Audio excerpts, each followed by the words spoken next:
In the today's lecture, we will discuss about the methods of sterilization. अब जो methods of sterilization है वो दो तरीके के हो सकते हैं, एक फिजिकल मेथड, दूसरा chemical method. Physical methods of sterilization में कौन कौन से आते हैं? इसमें आता है हमारा हीट, रेडिएशन और filtration. Heat, radiation and filtration. अब हीट में अगर हम देखें, सबसे पहला पार्ट लेते हैं हीट। हीट में देखें तो ड्राई हीट के द्वारा स्टरलाइजेशन की जा सकती है, जैसे कि फ्लेमिंग या फिर हॉट एयर ओवन। तो ये हमारे आते हैं ड्राई हीट के अंडर। इसके बाद आता है मॉइस्ट हीट। मॉइस्ट हीट में heating below 100 degree Celsius, heating below 100 degree Celsius कर सकते हैं, या फिर हीटिंग एट 100 डिग्री सेल्सियस, उसको हम बॉइलिंग बोलते हैं, और हीटिंग एट 120 डिग्री सेल्सियस उसको हम ऑटोक्लेविंग बोल देते हैं। नेक्स्ट बात करते हैं flaming. Flaming is used in the sterilization of the inoculating loops of और wires, forceps, points, spatulas etcetera. यानी कि जो वायर्स हो गई, फोर्सेप्स हैं, स्पैचुला हैं, उनकी स्टरलाइजेशन के लिए फ्लेमिंग का यूज़ होता है। नेक्स्ट आता है hot air oven. Hot air oven एक इलेक्ट्रिकल डिवाइस है that is use for sterilization of glass wares. जो ग्लास वेयर्स हैं, फोर्सेप्स हैं, सीजर्स हैं, स्कैल्पल्स हैं, सिरिंजेस हैं, स्वैब्स हैं, या फिर जो ड्रेसिंग्स हैं, ड्रेसिंग मटेरियल जो है, उसकी स्टरलाइजेशन के लिए हॉट एयर ओवन का यूज़ होता है। टेम्परेचर जो है हॉट एयर ओवन में कितना रखा जाता है? 160 डिग्री सेल्सियस, और ड्यूरेशन जो है वो कितनी देर की रहती है? 1 आवर की। नेक्स्ट बात करते हैं heating below 100 degree Celsius. 100 degree Celsius के बिलो हीटिंग अगर करेंगे, that is use for the pasteurization of milk. Temperature जो है इसके लिए कितना रखा जाता है? 71.7 degree Celsius, 71.7 degree Celsius. Duration at least 15 second की रहती है, not longer than the 25 seconds. Next बात करते हैं heating at 100 degree Celsius. Heating at 100 degree Celsius में बात करें, सो ये क्यों किया जाता है? It is the process of emerging objects into the boiling water. मतलब जो बॉइलिंग वाटर है उसमें जो ऑब्जेक्ट्स हैं उनको इमर्ज किया जाएगा। उससे क्या होता है? उससे जो ज़्यादातर जो पैथोजेनिक ऑर्गेनिजम्स हैं वो उससे किल हो जाते हैं, and use for the sterilization of syringes. Hospitals में जो सिरिंजेस हैं, इंजेक्शन नीडल्स जो हैं, या फिर सुचरिंग के जो नीडल्स हैं, जो नाइफ्स हैं, और जो अदर जो सर्जिकल इंस्ट्रूमेंट्स हैं, उनकी स्टरलाइजेशन के लिए इसका यूज़ होता है। टेम्परेचर जो है, जैसे कि नाम से ही पता लग रहा है, हीटिंग एट 100 डिग्री सेल्सियस, तो टेम्परेचर यहाँ पर 100 डिग्री सेल्सियस रखते हैं, और ड्यूरेशन 10 मिनट्स की रहती है। नेक्स्ट आता है ऑटोक्लेविंग के बारे में। ऑटोक्लेविंग क्या है? इसमें जो है greater than 100 degree Celsius temperature रखते हैं। So autoclaving is the process of sterilization by using saturated steam. इसमें जो है स्टीम का यूज़ होता है।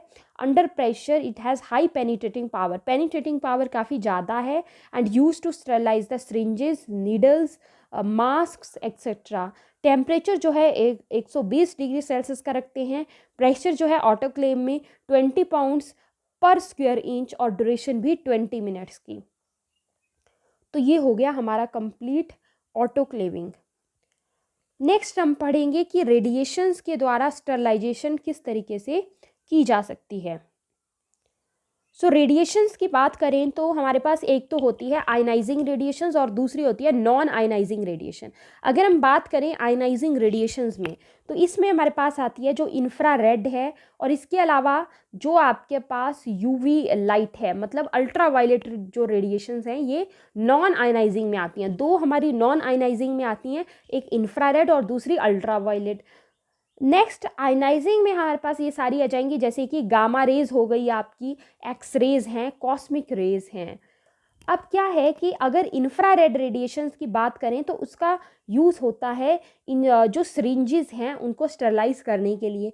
अल्ट्रावायलेट रेडिएशन का यूज़ होता है जो हॉस्पिटल वार्ड्स हैं, या जो ओटी हैं, राइट, या फिर जो एंट्री वेज हैं उनको स्टरलाइज करने के लिए। गामा रेज का यूज़ होता है जो सिरिंजेस हैं, जो स्वैब्स हैं, कैथेटर्स हैं, सूचर्स हैं, आईवी इन्फ्यूज़न सेट जो है, ब्लड डोनर ट्रांसफ्यूज़न सेट जो है, स्कैल्प वेन सेट, स्कैल्पल्स, इनको स्टरलाइज करने के लिए जो है गामा रेज का यूज़ होता है। नेक्स्ट आता है filtration. Filtration through several different types of filters, including the modern membrane filters, that is multipore, millipore filters, is an efficient way of removing larger particles and bacteria from the liquids that cannot be treated by other means. मतलब filtration हम कर सकते हैं different types of filters का use करते हुए, including the modern membrane filters. जो modern membrane filters है वो भी इसी में हमारे आ जाते हैं, जैसे कि मिली पोर फिल्टर्स जो होते हैं, ये एक इफ़ेक्टिव वे है ऑफ रिमूविंग लार्जर पार्टिकल्स। मतलब जो लार्जर पार्टिकल्स हैं, जो बैक्टीरिया हैं, उनको रिमूव किया जाएगा। कहाँ से? लिक्विड से। That can not be treated by other means. मतलब अगर आप जो है किसी अदर तरीके से जो लार्जर पार्टिकल्स हैं, बैक्टीरिया हैं, उनको रिमूव नहीं कर सकते हो, तो उस केस में जो है फिल्ट्रेशन का यूज़ किया जाता है। नेक्स्ट आते हैं केमिकल मेथड्स ऑफ स्टरलाइजेशन के ऊपर।